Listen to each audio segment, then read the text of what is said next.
Harini aunty. RJ matriculation ஸ்கூலில் நான் 7th படிக்கிறேன். நான் வந்து நிறைய ஸ்டேட்ஸ்லேயும் டிஸ்ட்ரிக்ட்லேயும் நிறையா ட்ராஃபி எல்லாம் வாங்கியிருக்கேன். ஒரு டைம் எங்களுக்கு வந்து நேஷ்னல் லெவல் இது கிடச்சிருந்துச்சு. அதுக்கு வந்து நாங்கள் செலக்ட் ஆகிருந்தோம். அங்கே போய் நான் ஃபஸ்ட்டு ப்ரைஸ் அடித்து அதுக்கப்புறம் சாம்பியன்ஷிப்லேயும் ஃபஸ்ட் ப்ரைஸ் அடித்தேன். யோகா டீச்சர் யாருமா? கார்த்திகா.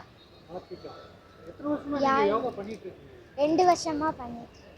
ஸ்டேட் லெவல்ல ஏதாவது பண்ணிருக்கீங்களா இது வரைக்கும்? நிறைய டைம் பண்ணியிருக்கேன். டிஸ்ட்ரிக்ட்லேயும் ஸ்டேட்லேயும் நிறைய டைம் பண்ணியிருக்கேன். இந்த தடவை நேஷ்னலில் கிடச்சனால நேஷ்னல்லையும் ஃபஸ்ட் அடிச்சிட்டேன். National prize அடிச்சிருக்கீங்க.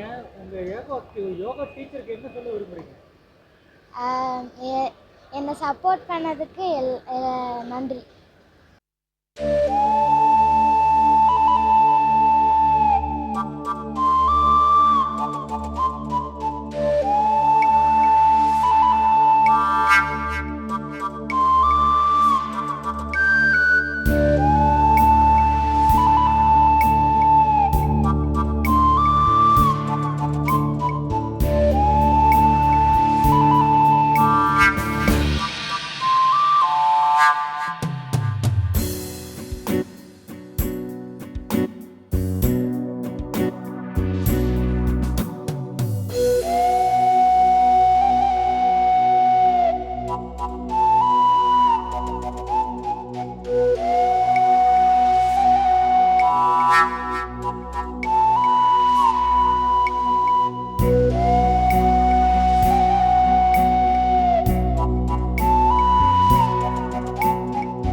வணக்கம்ங்க. என் பொண்ணு தான் ஹரிணி. ஆர்ஜே மெட்ரிகுலேஷன் ஸ்கூலில் 7th படிக்கிறாப்புல. ஒரு லாஸ்ட் 2 இயர்ஸாக வந்து இதில் ரொம்ப யோகாவில் வந்து ரொம்ப இன்ட்ரெஸ்ட்டாக இருக்கிறாப்புல. இது வரைக்கும் டிஸ்ட்ரிக்கு ஸ்டேட்டுன்னு சொல்லி பல ப்ரைஸ் வாங்கியிருக்காப்புல. இந்த டைம் எங்களுக்கு ஒரு நேஷ்னலில் ஒரு வாய்ப்பு கிடச்சிது. அது உத்தரகாண்டில் நடந்த ஹரித்வாரில் நடந்த மீட்டுக்கு நாங்கள் போயிருந்தோம். இப்போ நேஷ்னல் மீட்டில் கிட்டத்தட்ட 17 ஸ்டேட்டு கலந்துருந்தாங்க. அதில் இப்போ பாப்பா வந்து சப் ஜூனியர் கேட்டகரியில் ஃபஸ்ட்டு ப்ளேஸ்மெண்ட் அடிச்சிருக்காப்புல. அது போக ரொம்ப இன்ட்ரெஸ்ட்டு. அடுத்தடுத்த ஸ்டேஜுக்கு போகிறோம் லெவலில் இருக்காப்புல. அடுத்தது இன்டர்நேஷ்னலுக்கு வந்து அவங்களே இது பண்ணி எங்களை கூப்பிட்டு போகிறதா சொல்லியிருக்காங்க. எல்லோரும் இதுக்கு சப்போர்ட் பண்ணதுக்கும் எங்களுக்கு ஆதரவு கொடுத்ததுக்கும் மிக்க நன்றி. இதற்காக எல்லா உதவி அவங்க யோகா பிடி மாஸ்டர்லேருந்து அவங்க ஸ்கூல் வரைக்கும் எல்லாத்துக்குமே எங்களுடைய மிக்க நன்றி தெரிவிச்சுக்கிறேன். நன்றி, வணக்கம். இந்த ஸ்போர்ட்ஸில் எவ்வளோ ஸ்டூடெண்ட்ஸ் கலந்துக்கிட்டாங்க? இந்த இதில் கிட்டத்தட்ட ஒரு 800 ஸ்டூடெண்ட்ஸ் கலந்துருப்பாங்க.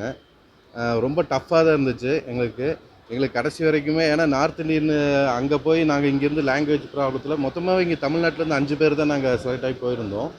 அங்கே லாங்குவேஜ் ப்ராப்ளத்தில் எங்களுக்கு ரொம்ப ரிஸ்க்காக இருந்துச்சு இது பண்ணுறதுக்கு, காம்படிஷன் அட்டன் பண்ணுறதுக்கு. பட் இருந்தாலும் நாங்கள் பாப்பாவுடைய டேலண்ட்டுனால இதை ரிஸ்க் எடுத்து அவள் ஃபஸ்ட்டு ப்ளேஸ்மெண்ட் வாங்கிட்டா. அதுவே எங்களுக்கு ரொம்ப சந்தோஷமாக இருந்துச்சு. பாப்பா எத்தனை வருஷமாக அந்த யோகா பயிற்சி பண்ணிட்டு இருக்காங்க? லாஸ்ட் 2 இயர்ஸாக தான் பாப்பா வந்தா. பட் ஷார்ட் பீரியட்லேயே அவன் நல்லா பிக்கப் பண்ணிக்கிட்டா இதை. இப்போ இங்கே டிஸ்ட்ரிக்ட் லெவல்லையும் சரி ஸ்டேட் லெவலில் எதில் போனாலுமே அவள் ப்ளேஸ்மெண்ட் அடித்து வச்சுருக்கா. கோவை மாணவி யோகா போட்டியில் தேசிய அளவில் முதல் இடம். தமிழகம் திரும்பிய மாணவி ஹரிணிக்கு உறவினர்கள் மற்றும் அரசியல் பிரமுகர்கள் உற்சாக வரவேற்பு. உத்தரகாண்ட் மாநிலம் ஹரித்வார் மாவட்டத்தில் உள்ள ரூர்கி பகுதியில் செயல்பட்டு வரும் கோர் யூனிவர்சிட்டி விளையாட்டு அரங்கில் universal yoga sports federation India சார்பில் நேஷனல் யோகா ஸ்போர்ட்ஸ் சாம்பியன்ஷிப் 2024ற்கான யோகா விளையாட்டுப் போட்டி ஜூன் 29, 30, 2024 ஆகிய 2 நாட்கள் நடைபெற்றது. இந்திய அளவில் நடைபெற்ற இந்த யோகா ஸ்போர்ட்ஸ் சாம்பியன்ஷிப் போட்டியில் 17 மாநிலங்களில் இருந்து 800க்கும் மேற்பட்ட மாணவ மாணவிகள் கலந்து கொண்டனர். இதில் தமிழகத்திலிருந்து 5 மாணவிகள் பங்கேற்றனர். இதில் விளாங்குறிச்சியில் செயல்பட்டு வரும் ஆர்ஜே மெட்ரிகுலேஷன் பள்ளியில் 7ஆம் வகுப்பு படித்து வரும் மாணவி ஹரிணி இந்திய அளவில் நடைபெற்ற யோகா ஸ்போர்ட்ஸ் சாம்பியன்ஷிப் ஸ்போர்ட்ஸில் முதல் பரிசு பெற்று சாம்பியன்ஷிப் பட்டம் பெற்றார். யோகாவில் சாம்பியன்ஷிப் பட்டம் பெற்ற ஹரிணி தனது தந்தை SVG நிவாஸ், தாய் பிரியா நிவாஸ் ஆகியோருடன் கோவை திரும்பிய நிலையில் தந்தை SVG நிவாஸின் குடும்ப உறவினர்கள் மற்றும் நண்பர்கள் ஹரிணிக்கு மலர் கொத்து கொடுத்தும் சால்வை மற்றும் சந்தன மாலை அணிவித்தும் உற்சாக வரவேற்பு அளித்து வாழ்த்துக்களையும் பாராட்டுகளையும் தெரிவித்தனர். மேலும் தேசிய அளவில் நடைபெற்ற யோகா போட்டியில் சாம்பியன்ஷிப் பட்டம் பெற்று தமிழகத்திற்கும் கோவைக்கும் குறிப்பாக ஆர்ஜே மெட்ரிகுலேஷன் பள்ளிக்கும் பெருமை சேர்த்த ஹரிணிக்கும் ஹரிணியின் யோகா மாஸ்டர் கார்த்திகா ஆகியோருக்கும் பலரும் வாழ்த்துக்கள் தெரிவித்தனர். உற்சாக வரவேற்பு அளித்த நண்பர்கள் மற்றும் தேசிய உரிமைகள் கழகத்தின் தேசிய செயலாளர் முனைவர் மா. சீனிவாசன், வழக்கறிஞர் யுவராஜ், குணசேகரன், நாகராஜ், சிவக்குமார் ஆகியோருக்கு ஹரிணி குடும்பத்தார் நன்றிகள் தெரிவித்தனர்.